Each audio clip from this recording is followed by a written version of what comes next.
নমস্কার বন্ধুরা, আজকে তোমাদের সাথে আমি যে ভিডিওটা নিয়ে আলোচনা করব, তোমাদের যে ইনফরমেশনটা দেবো সেটা হচ্ছে ওয়েস্ট বেঙ্গলের ইকোনমি। এটা খুবই ভাইটাল ইনফরমেশন, কারণ এই নিয়ে প্রচুর ভিডিও আমি ইউটিউবে দেখেছি, বাট তারা কেউই পুরো ফুল ইনফরমেশন দেয় না। এবং তাদের ইনফরমেশন না দেওয়ার খুব কারণও আছে, কারণ আমার যা দেখে তাদেরকে মনে হয়েছে তারা কিন্তু কেউই ওয়েস্ট বেঙ্গল থেকে বিলং করে না। ঠিক আছে, মনে হয় আমার এটা, কেউই ওয়েস্ট বেঙ্গল থেকে বিলং করে না। যেহেতু তারা ওয়েস্ট বেঙ্গল থেকে বিলং করে না, পশ্চিমবঙ্গ থেকে বিলং করে না, তাই জন্য তারা ইনফরমেশনগুলো খুব সম্ভবত কালেক্ট করে বই থেকে কিংবা নিউজ পেপার থেকে কিংবা নিউজ আর্টিকেল থেকে। তো তারা ইনফরমেশন যেহেতু প্রোভাইড করে না, সেই জন্য আমি ভাবলাম যে একটা ভিডিও বানাই। প্রথমে আমি এই ভিডিওটা হিন্দিতে বানিয়ে আপলোড করে দিয়েছি অলরেডি। তোমরা যদি কেউ দেখতে চাও তাহলে দেখতে পারো হিন্দি ভিডিওটা। আজকে আমি বাংলায় তোমাদের বলবো পশ্চিমবঙ্গের ইকোনমিক গুরুত্বটা কি, মানে ওয়েস্ট বেঙ্গলের ইকোনমি কি দিয়ে রান করে। সবারই একটা ইকোনমিক গুরুত্ব রয়েছে। যে কটা স্টেট ওয়েস্ট বেঙ্গলের ইন্ডিয়ার রয়েছে, সবকটারই কিন্তু ইকোনমির কিছু গুরুত্ব রয়েছে। তো ওয়েস্ট বেঙ্গলের ইকোনমির স্পেশাল বৈশিষ্ট্যটা কি? তো ওয়েস্ট বেঙ্গলের ইকোনমি চারটে ভিতের উপর দাঁড়িয়ে আছে। একটা হচ্ছে এগ্রিকালচার, যেটা হচ্ছে চাষাবাদ, মাইনিং, আই সার্ভিস এবং ফাইনালি ম্যানুফ্যাকচারিং। তো এই ম্যানুফ্যাকচারিংটা কিন্তু দুটো শ্রেণীতে ভাগ করা যায়। পশ্চিমবঙ্গের যে ম্যানুফ্যাকচারিং ইন্ডাস্ট্রি রয়েছে সেটা দুটো শ্রেণীতে ভাগ করা যায়। এক হচ্ছে হেভি ইন্ডাস্ট্রিজ এবং সেকেন্ড যেটা হচ্ছে সেটা হচ্ছে এমএসএমই ইন্ডাস্ট্রিজ। তো এমএসএমইটা আজকে আমি কভার করার চেষ্টা করব, যদি না হয় তাহলে পরের ভিডিও একটা আনবো, সেখানে আমি এমএসএমই সম্পর্কে বলবো। তো শুরু করা যাক আজকের ভিডিও। প্রথমে হচ্ছে এগ্রিকালচারাল সেক্টর। তো ওয়েস্ট বেঙ্গল যেহেতু গঙ্গার নদীর কিনারাতে রয়েছে, সেই জন্য specially south part of Bengal, তো ওয়েস্ট বেঙ্গল কিন্তু বরাবরই এগ্রিকালচারে খুব স্ট্রং। এটা কিন্তু আজকের কথা নয়, 300-400 বছর ধরে চলছে। শুধু ওয়েস্ট বেঙ্গল না, আমি পুরো মানে বেঙ্গলের কথা বলছি, প্রি হিস্টোরিক বেঙ্গল। তো ওয়েস্ট বেঙ্গলের কথা যদি আমি বলি, তাহলে ওয়েস্ট বেঙ্গল কিন্তু রাইস প্রোডাকশানে মানে ধান উৎপাদনে ইন্ডিয়াতে 1 নম্বরে রয়েছে। ভেজিটেবল প্রোডাকশানে 2 নম্বরে রয়েছে। ভেজিটেবল প্রোডাকশানে ওয়েস্ট বেঙ্গল যে ছিল, শাক সবজি যেটা আছে, সবজি উৎপাদনে পশ্চিমবঙ্গ এখন দ্বিতীয় স্থানে রয়েছে, কিন্তু এটা আগে ছিল প্রথম স্থানে। এখন উত্তরপ্রদেশ ওভারটেক করে গেছে 2021-22 সালে। সবজি উৎপাদনে দ্বিতীয় স্থানে রয়েছে এবং ধান উৎপাদনে প্রথম স্থানে রয়েছে, আগেই বলে দিয়েছি। চা উৎপাদনে খুব সম্ভবত, আমি যদি ভুল না তোমাদের ইনফরমেশন করে দিই, তাহলে ওয়েস্ট বেঙ্গল দ্বিতীয় স্থানে রয়েছে, খুব সম্ভবত তৃতীয় স্থানে রয়েছে। আমি এটা কনফার্ম নই, কনফার্ম করে তোমাদের বলে দেবো। তো আর পটেটো প্রোডাকশনে ওয়েস্ট বেঙ্গল সেকেন্ড স্থানে রয়েছে। ফিশ প্রোডাকশনে, ফিশ কাল্টিভেশন বা ফিশ ফার্মিং এ ওয়েস্ট বেঙ্গল আফটার অন্ধ্রপ্রদেশ রয়েছে, মানে সেকেন্ড স্থানে রয়েছে। ডিম প্রোডাকশনে ওয়েস্ট বেঙ্গল চতুর্থ স্থানে রয়েছে। তো এই এগ্রিকালচারের দিক থেকে, এগ্রিকালচার কিংবা ফার্মিং ইন্ডাস্ট্রিতে কিন্তু পশ্চিমবঙ্গ বেশ ভালো পজিশনে রয়েছে। আমার কথা শুনেই তোমরা বুঝতে পারছো।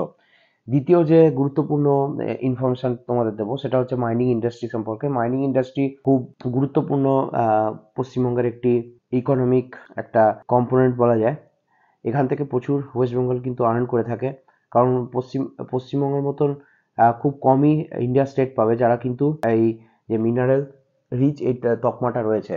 বিশেষ করে ইস্টার্ন ইন্ডিয়া স্টেটগুলো কিন্তু খুবই মিনারেল রিচ, আর মাইনিং ইন্ডাস্ট্রি এখানে মোটামুটি প্রত্যেকটা স্টেটেই হয়। তো ওয়েস্ট বেঙ্গলকে কিন্তু এনার্জি সুপার পাওয়ার বলা যেতে পারে। তোমরা যদি এনার্জি সুপার পাওয়ার কাকে বলে এই জিনিসটা খোঁজো, তাহলে তোমরা উইকিপিডিয়াতে একটা আর্টিকেল পাবে, যেখানে স্পেসিফিক্যালি মেনশন করা আছে যাদের ন্যাচারাল গ্যাস রয়েছে, অয়েল রয়েছে এবং কয়লা রয়েছে, তাদেরকে এনার্জি সুপার পাওয়ার বলা যায়। আজকে কিন্তু পশ্চিমবঙ্গ ছাড়া খুব কম স্টেটেই রয়েছে, আমার মনে হয় মহারাষ্ট্র এই লিস্টে রয়েছে, যেখানে কিন্তু 3টে জিনিসই পাওয়া যায়। তো এক প্রকার পশ্চিমবঙ্গকে এনার্জি সুপার পাওয়ার বলা যেতেই পারে, এবং এখানে এরা প্রচুর ইনভেস্টমেন্ট কিন্তু রিসিভ করে। ঠিক আছে, আমি একে একে আসছি। তো তোমরা বুঝতে পারবে কতটা এই মাইনিং সেক্টর পশ্চিমবঙ্গের ইকোনমির ক্ষেত্রে ইম্পর্টেন্ট। তো প্রথমেই যেটা বলা যেতে পারে, প্রথমেই আমি যে কথাটা তোমাদের বলবো কয়লা সম্পর্কে। ঠিক আছে, তো কয়লা প্রোডাকশনে না, রিজার্ভেশনে পশ্চিমবঙ্গ চতুর্থ স্থানে রয়েছে ইন্ডিয়াতে যত স্টেট রয়েছে তার মধ্যে। এবং এই উৎপাদনে কয়লা রিজার্ভেশনে পশ্চিমবঙ্গর ইন্ডিয়াতে স্থান 4 নম্বর, এবং 11 থেকে 13% যে ভারতে যে কয়লা রিজার্ভ রয়েছে তার 11 থেকে 13% রয়েছে পশ্চিমবঙ্গে। ঠিক আছে, তো এই 11 থেকে 13% থাকার জন্য ওয়েস্ট বেঙ্গল 4 নম্বরে রয়েছে। এবং ইস্টার্ন যে ইন্ডিয়ান স্টেটগুলো রয়েছে সেগুলোকে যদি ধরা যায়, তাহলে ইন্ডিয়ার মোটামুটি 70 থেকে 80% কয়লা কিন্তু এই ইস্টার্ন পার্ট অফ স্টেটে রয়েছে, যার মধ্যে উড়িষ্যা 1 নম্বরে রয়েছে, ঝাড়খণ্ড 2-এ রয়েছে, ছত্তিশগড় 3-এ রয়েছে এবং ফাইনালি পশ্চিমবঙ্গ 4 নম্বরে রয়েছে। এবার এই কয়লাটা কেন কাজে লাগে? কয়লা কিন্তু অনেক রকম কাজেই লাগে, যেরকম ইলেকট্রিসিটি প্রোডাকশানে, তারপরেতে সিমেন্ট তৈরিতে কাজে লাগে, তারপরেতে আরও নানা রকম কাজে লাগে। তো সেটা তোমাদের যদি একটা সেপারেট ভিডিও বানাই কয়লা সম্পর্কে আমি তোমাদের জানিয়ে দেবো, কিংবা তোমরা নিজেরাও গুগলে সার্চ করতে পারো। বাট ইন্ডিয়াতে যে কাজটা মেন হয় কয়লার থ্রুতে, সেটা হচ্ছে ইলেকট্রিসিটি প্রোডাকশন। তো 2011 থেকে 15 সাল অনুযায়ী 15 সাল আমার হিসাব অনুযায়ী ইন্ডিয়ার টোটাল 70-75% ইলেকট্রিসিটি কিন্তু জেনারেট হতো এই কয়লা থেকে। এখন সেটা কমে গিয়ে 55-60% হয়ে গেছে আমার মনে হয়। বাট এখনও কিন্তু প্রচুর পরিমাণে কয়লা উৎপাদন, কয়লা কয়লার একটা ক্রেজ রয়েছে, যার মাধ্যমে কয়লার একটা উপকারিতা রয়েছে, যার মাধ্যমে কিন্তু ইলেকট্রিসিটি তৈরি করা হয় সারা দেশে। এবং খুব কম স্টেটই আছে ইন্ডিয়ার মধ্যে যাদের কিন্তু এই কোল রিজার্ভটা রয়েছে। আর ইউজ করে কিন্তু সব স্টেট, কিন্তু রিজার্ভ রয়েছে খুব কম স্টেটের। আর ওয়েস্ট বেঙ্গলও কিন্তু এমন একটা স্টেট যারা কিন্তু রিজার্ভ রয়েছে কয়লার। তো কয়লাটা খুবই ইম্পর্টেন্ট, তোমরা বুঝতেই পারছো। এবার যে নেক্সট যে জিনিসটা রয়েছে সেই জিনিসটা হচ্ছে ন্যাচারাল গ্যাস। তো ন্যাচারাল গ্যাস সম্পর্কে বলে রাখা ভালো, পশ্চিমবঙ্গে দু রকম ন্যাচারাল গ্যাস রয়েছে। এক হচ্ছে সেল গ্যাস, আরেকটা হচ্ছে কোল বেড মিথেন গ্যাস। তো কোল বেড মিথেন গ্যাস যেটা আছে সেটা 2007 সালে পাওয়া গেছিল রানীগঞ্জে। তারপর থেকে প্রোডাকশন এখানে চালু হয়ে যায়। এবং যে সেল গ্যাসটা আছে সেই সেল গ্যাসও কিন্তু এখানে পাওয়া যায়। আমার মনে হয় খুব সম্ভবত সেল গ্যাস যেটা রিসেন্টলি পাওয়া গেছে সেটা হচ্ছে অশোকনগরে পাওয়া গেছে। এবং এই যে কোল বেড মিথেন গ্যাসের কথা যদি বলা যায়, তো কোল বেড মিথেন গ্যাসের প্রোডাকশন পশ্চিমবঙ্গে 2007 সাল থেকে শুরু হয়। আর যেটা করে হচ্ছে একটি মুম্বাই বেস কোম্পানি, যার নাম হচ্ছে এসআর এনার্জি। ঠিক আছে, তো এসআর এনার্জি যারা আছে কতটা ইনভেস্টমেন্ট করেছে এবং কেন পশ্চিমবঙ্গের যেই এনার্জি সেক্টর এতটা ইম্পর্টেন্ট অর্থনৈতিক দিক থেকে, তোমরা একটা এক্সাম্পল থেকেই বুঝতে পারবে। তো আমি দুটো যে ইনভেস্টমেন্ট আছে, কলকাতাতে কত ইনভেস্টমেন্ট হয়েছিল একটি সিঙ্গেল প্রকল্পে, তার সাথে আমি কম্পেয়ার করবো রানীগঞ্জে কত ইনভেস্ট হয়েছিল এনার্জিতে একটি সিঙ্গেল প্রকল্পে। তো কলকাতার মধ্যে যে ইনভেস্টমেন্ট হয়েছিল 2010 থেকে 2020 সালের মধ্যে একটি সিঙ্গেল প্রকল্পে, আমার জানার মধ্যে সব থেকে বেশি ইনভেস্টমেন্ট হয়েছিল টিসিএস এ, যারা ইনভেস্ট করেছিল around 1350 crore rupees for making their campus. ঠিক আছে। তো তোমরা দেখতেই পাচ্ছ এখানে আমি একটা সেপারেটলি বানিয়ে রেখে দিয়েছি।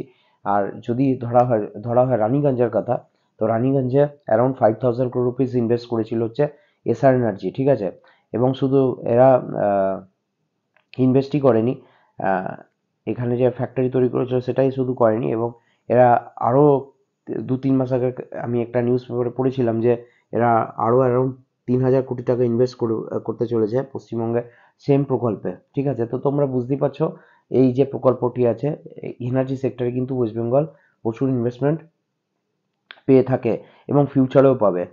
ফিউচারে কীরকম পাবে? প্রশান্ত মোদিজি যিনি আছেন, জিইসিএল, গ্রেট ইস্টার্ন এনার্জি কর্পোরেশন, এরা কিন্তু বলেছে যে ওয়েস্ট বেঙ্গলে এরা 15,000 কোটি টাকা ইনভেস্টমেন্ট করতে চলেছে এই গ্যাস প্রকল্পে। ঠিক আছে, এই গ্যাস প্রকল্পে এরা 15,000 কোটি টাকা ইনভেস্টমেন্ট করতে চলেছে। তো পশ্চিমবঙ্গে মাইনিং সেক্টর একটা খুব ইম্পর্টেন্ট সেক্টর, এটাই তোমাদের আমি বোঝাতে চাইছি এতক্ষণে।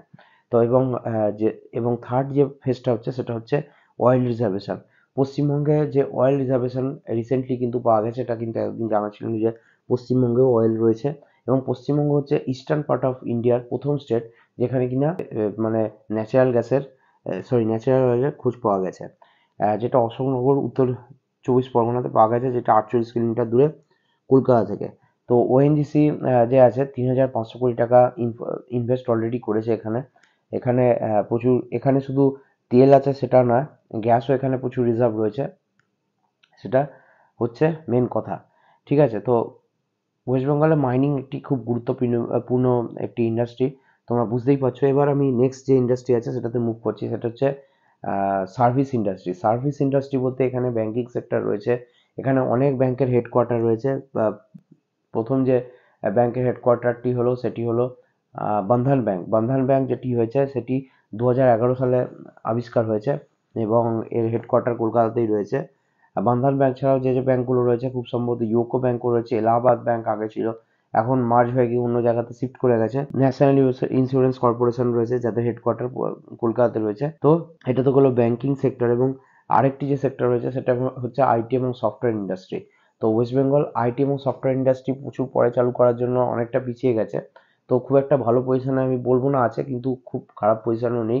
ইন্ডিয়াতে 7 নম্বর স্থানে রয়েছে। এদের এক্সপোর্টের পরিমাণ পশ্চিমবঙ্গের 26,000 কোটি টাকার মতন, এবং এখান থেকে এখানে যে কোম্পানিগুলি অপারেট করে তার মধ্যে হচ্ছে টিসিএস, সিটিএস, উইপ্রো, ক্যাপজেমিনি। তো এই সম্বন্ধে একটা ডেডিকেটেড আইটি এবং সফটওয়্যার ইন্ডাস্ট্রি সম্পর্কে একটা ডেডিকেটেড ভিডিও আমি আগেই বানিয়েছি। তো এই ভিডিওতে আর ডিটেলসে তোমাদের সাথে চর্চা করার কিছু নেই। তবে হ্যাঁ, একটা কথা বলা ভালো যে পশ্চিমবঙ্গের যা সফটওয়্যার যে এক্সপোর্ট হয় তার 99% হয়ে থাকে কলকাতা থেকে, ঠিক আছে, নিউ টাউন এবং সল্টলেক এরিয়া থেকে। তো এই তো গেল হচ্ছে সার্ভিস সেক্টরের কথা। এবার আসছি ম্যানুফ্যাকচারিং ইন্ডাস্ট্রিতে। তো ম্যানুফ্যাকচারিং ইন্ডাস্ট্রিতে যেরকম বললাম, লার্জ একটা রয়েছে আর একটা এমএসএমই রয়েছে। তো লার্জের কথাটা আমি আলোচনা করছি আজকে, এমএসএমই নিয়ে একটা পরে ভিডিও আমি বানাবো। তো লার্জ যে ইন্ডাস্ট্রি রয়েছে তার মধ্যে, লার্জ ম্যানুফ্যাকচারিং ইউনিট রয়েছে তার মধ্যে হচ্ছে স্টিল এবং রেলওয়ে, ঠিক আছে। তো স্টিল যেটা আছে, স্টিল প্রোডাকশনে ওয়েস্ট বেঙ্গল কিন্তু ইন্ডিয়ার যে সমস্ত স্টেট আছে তার মধ্যে 7 নম্বরে রয়েছে। দুর্গাপুর স্টিল সিটি যেটা রয়েছে, এটা কিন্তু অ্যারাউন্ড 60-70% ওয়েস্ট বেঙ্গলের যে স্টিল প্রোডাকশন হয় সেটা করে থাকে। এবং এখানে যদি দুর্গাপুর স্টিল সিটির কথা যদি ধরা হয়, দুর্গাপুর স্টিল সিটি কিন্তু বানানোই হয়েছিল স্টিল প্রোডাকশনের ইউনিট হিসাবে। প্রথমে এখানে ডিএসপি দুর্গাপুর স্টিল প্ল্যান্ট খুলেছিল, যেটা সেলের আন্ডারে রয়েছে, গভর্নমেন্ট আন্ডারটেকিং। ওর পরে যেটা রয়েছে সেটা হচ্ছে অ্যালয় স্টিল প্ল্যান্ট। এই দুটো গভর্নমেন্টের ফার্ম ছাড়াও এখানে মিড সাইজের প্রচুর প্রাইভেট ফার্ম রয়েছে, যেরকম Jai Balaji steel plant, Adhunik TMT bars, SRMB TMT bars. তো এরকম প্রচুর মিড সাইজের ফ্যাক্টরি কিন্তু এখানে তোমরা এলে পেয়ে যাবে। তোমরা যদি ডিটেলস জানতে চাও তাহলে গুগলে সার্চ করতে পারো কি কি লোহার ফ্যাক্টরি এখানে রয়েছে, স্টিল ফ্যাক্টরি এখানে রয়েছে। তো স্টিল কেন কাজে লাগে, তো স্টিল যদি তোমরা জানতে চাও তাহলে স্টিল কাজে লাগে মেনলি হচ্ছে, মানে সমস্ত কাজেই লাগে। আজকে রেলের যে বগি তৈরি হচ্ছে তার জন্য স্টিল লাগে, রেলের যে ইঞ্জিন তৈরি হচ্ছে তার জন্য স্টিল লাগে। কিছু কিছু ক্ষেত্রে এখন অ্যালুমিনিয়ামের ইউজ হয় ইন্ডিয়াতে এবং পাশ্চাত্য দেশে। বাট এখানে স্টিলের কিন্তু ইউজ কিন্তু বহুদিন ধরেই চলে আসছে। প্রথম প্রথম যে রেল লাইনগুলো, মানে রেল গাড়িগুলো বানানো হতো, সেগুলো স্টিল দিয়ে বানানো হতো। তো এবং বাড়ি তৈরিতে কাজে লাগে, কোনো ওভারব্রিজ তৈরি করতে কাজে লাগে, রাস্তা তৈরি করতে কাজে লাগে। তো স্টিলের ব্যবহার আজকের দিনে অপরিসীম। তো এটা হয়ে গেল পশ্চিমবঙ্গের স্টিল সেক্টর। এরপরে যেটাতে মুভ করবো সেটা হচ্ছে রেলওয়ে ম্যানুফ্যাকচারিং ইউনিট। তো ওয়েস্ট বেঙ্গলে কিন্তু রেলওয়ে ম্যানুফ্যাকচারিং ইউনিটও একটি বড় শিল্প। এখানে সিএলডাব্লিউ তৈরি করে থাকে। সিএলডাব্লিউ চিত্তরঞ্জন লোকোমোটিভ ওয়ার্কস, যারা কিন্তু ওয়াপ 5, ওয়াপ 7 এই সমস্ত ইঞ্জিন যেগুলো আছে সেগুলো কিন্তু এখানেই খুব সম্ভবত তৈরি হয়েছিল। আমি কনফার্ম ঠিক জানি না, বাট এখানেই খুব সম্ভবত এই যে মডেলগুলো তৈরি হয়েছিল।